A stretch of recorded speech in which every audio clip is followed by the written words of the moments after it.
The Czech lottery operator that is set to take over the running of the national lottery could slash the price of tickets to £1 in a huge shake-up of the popular game.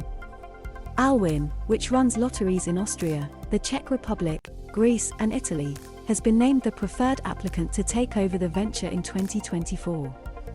The firm, previously known as Sazka before it rebranded with an anglicised name during the bidding process, has pledged to double charitable donations to £38 billion over the next decade.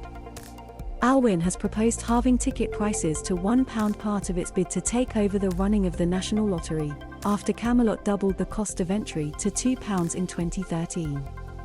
It could launch 2 Saturday night draws in a bid to increase its player pool.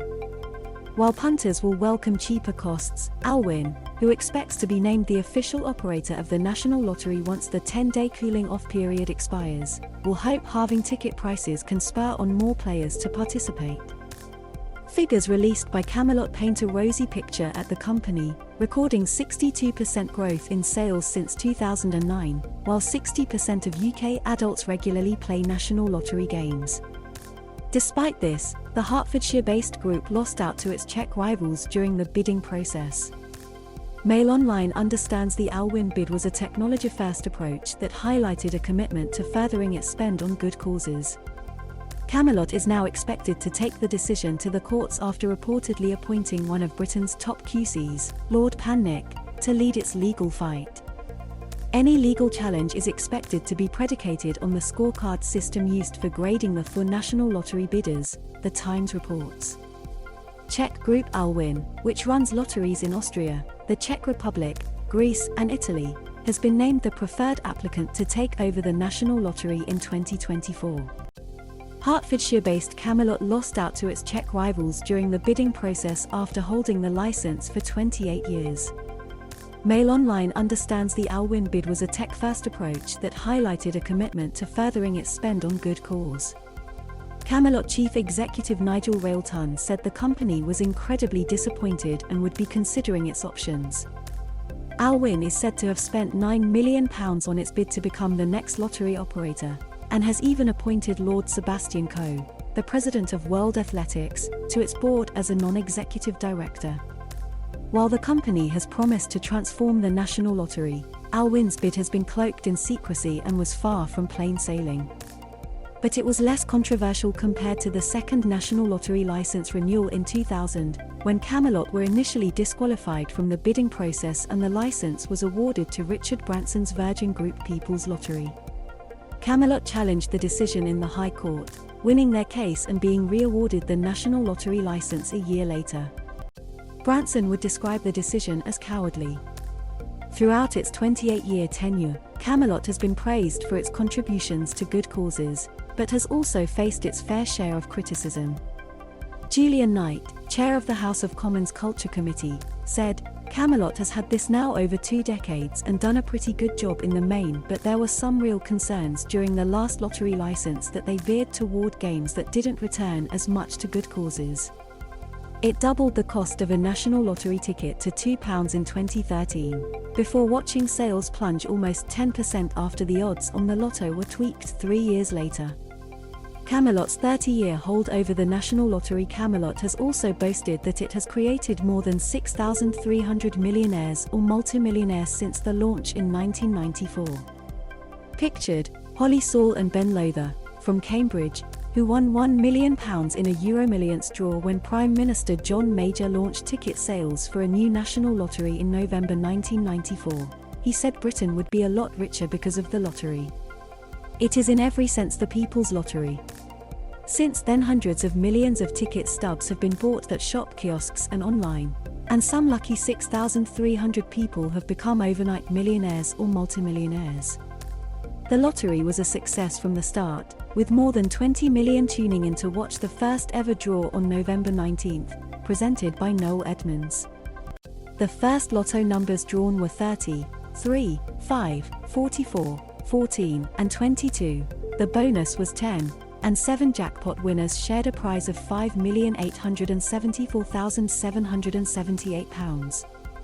With a huge audience to entertain, the lottery attracted star talent to take part in draws, including the likes of comedian Bob Monkhouse, Monty Python star John Cleese and model Ulrika Jonsson.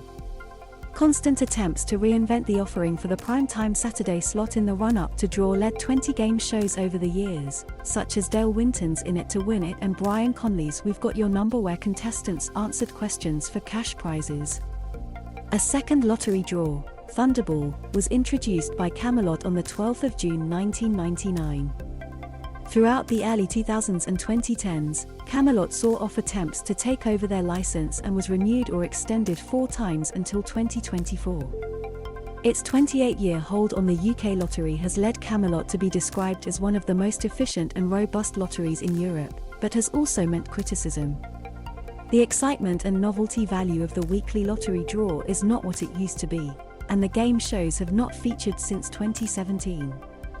In 2018, Camelot was criticised over a falling amount of money raised for good causes, with a National Audit Office report finding that its profits had risen by 122% over 7 years while returns to good causes only grew by 2%.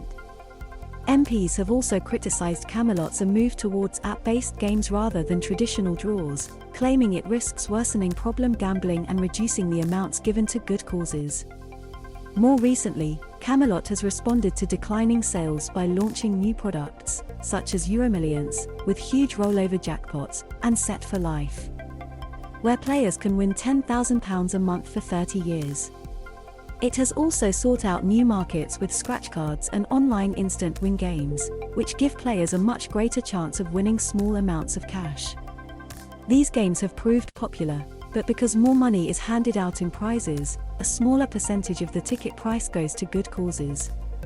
A National Audit Office report compared the company's profits and charitable donations to its lottery sales, which had increased by more than a quarter from 2009 to 10 to 2016 to 17. It found that Camelot's contributions to good causes rose by 2%, while the eye-watering profits it posted for shareholders at the Canadian Pension Fund, Ontario Teachers' Pension Plan, grew by 122%, though this was still just 1% of the company's total sales.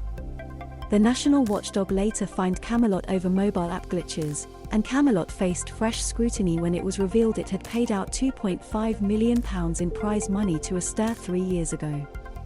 Camelot Chief Executive Nigel Railton said yesterday, "I'm incredibly disappointed by today's announcement, but we still have a critical job to do as our current license runs until February 2024. We're now carefully reviewing the Gambling Commission's evaluation before deciding on our next steps." The Gambling Commission said Allwyn had committed to invest in the National Lottery to deliver growth and innovation across the various products and channels and increasing contributions to good causes. As part of its bid, Allwyn pledged to donate £38 billion to good causes over the next decade, almost equivalent to the £45 billion Camelot raised since it began running the National Lottery in 1994. It has also suggested having 2 draws on one night, and cutting the cost of a ticket to £1 for punters. Justin King, Allwyn UK's chairman and former boss of supermarket Sainsbury's, said, "The National Lottery is a vital British institution and we're focused on ensuring it plays an even bigger part in society by increasing participation, improving safeguards, and giving back more to good causes." Allwyn responded to the news by saying the company would want to breathe fresh life into the National Lottery. In a statement, the company said, "We welcome today's statement by the Gambling Commission that we have been selected as the preferred applicant for the 4th National Lottery licence. Our proposal was judged to be the best way of growing returns to good causes by revitalising the National Lottery in a safe and sustainable way. The appointment of Allwyn will breathe fresh life into the National Lottery." The Gambling Commission added in a statement on Tuesday, "The selection of Allwyn as preferred applicant follows a fair, open, and robust competition which received 4 applications at the final stage. This is the highest number of applications since the first National Lottery licence was awarded in 1994. Allwyn has committed to investment in the National Lottery that is expected to deliver growth and innovation across the National Lottery's products and channels, resulting in increased contributions to good causes, subject to the protection of participants and propriety. The Gambling Commission is content that all applicants are fit and proper to operate the National Lottery. Recognizing our role as a responsible regulator, we are also satisfied that no application is impacted by sanctions related to the conflict in Ukraine.